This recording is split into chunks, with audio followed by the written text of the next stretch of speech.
மனதில் ஒன்றை வைத்துக் கொண்டு வெளியில் ஒன்று பேசுவது அப்படிங்கிறதா இந்த சந்திரனின் நட்சத்திரங்களுக்கு வருகிறது. இவர்கள் 100% இவர்கள் தாயாரை சரியாக புரிந்து கொள்வதில்லை அப்படின்னு தான் நான் நினைக்கிறேன். தாயாரும் இவர்களை சரியாக புரிந்து கொள்வதில்லை அப்படிங்கிறதையும் நான் எதிர்பார்க்கிறேன். நீங்க ஒரு லெவலுக்கு மேல உங்க பசங்களை போட்டு துன்புறுத்தாதீங்க. ஒருவேளை நீங்க சந்திரனுடைய நட்சத்திரமாக இருந்தால் உங்கள் குழந்தைகளை ஒரு லெவலுக்கு மேல துன்புறுத்தாதீங்க. ஏன்னா நம்ம நினைக்கிற மாதிரியே ஆடுறதுக்கு அது பொம்மை கிடையாது. நீங்க இப்ப சில பெண்கள் அந்த சந்திரனுடைய நட்சத்திரத்தில் இருப்பவர்கள், ரோகிணி அஸ்தம் திருவோணத்தில் இருப்பவர்கள் குழந்தை பெற்றுக்கிட்டு அந்த குழந்தையை கொண்டு போய் எல்கேஜிக்கு முன்னாடியே ப்ரீ கேஜியா இந்த யாராவது ஒருத்தரை விட்டு வளர்க்கறது, அப்புறம் வீட்டுல அந்த குழந்தையை பார்த்து ஒரு ஆள் விட்டுறது, அந்த குழந்தைய இவங்க பெருசா கண்டுக்கிறதே இல்ல. அப்புறம் அந்த குழந்தைய பிடிச்சி ஒரு வளைய மாதிரி ஒண்ணுக்குள்ள உள்ள விட்டுட்டு அந்த குழந்தை அதுக்குள்ளே உட்கார்ந்துட்டு இருக்கிறது, அப்புறம் அந்த கட்டி போட்டுறது, குழந்தை எங்கேயும் போகாம குறும்பு பண்ணுதுங்க அப்படிங்கிறது. அதே ரோபோட்டிக்கா?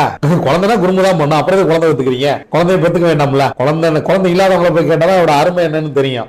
குழந்தை ரோபோட்டிக் கிடையாது. தம்பி இங்கே உட்கார்ப்பா அப்படின்னா 5 மணி நேரத்துக்கு பொம்மை தான் அதே இடத்துல உட்கார்ந்து இருக்கும். குழந்தை கண்டிப்பா பிரச்சனை செய்யும். அதை புரிந்து கொள்ள வேண்டும். அதனால தந்தையார் போய் அந்த குழந்தை மேல ரொம்ப விருப்பம் தெரிவிக்கிறார், இல்ல ஏதோ ஒண்ணு தந்தையார் போய் வாங்கிட்டு போய் கொடுக்கிறார், இல்ல தந்தையார் ஏதோ ஒண்ணு வாங்கிட்டு வந்துட்டா அம்மா நினைக்கிறது இந்த மனுஷன் பாத்தியா நமக்கு எதுவும் பண்ண மாட்டேங்கிறாரு, புள்ளன்னு பிள்ளைக்கு எல்லாத்தையும் வாங்கி கொடுக்குறாரு, இதை பாத்தியா, அந்த மாதிரி எல்லாம் போய் காழ்ப்புணர்ச்சிக்குள்ள போறத நம்ம பாக்குறோம்.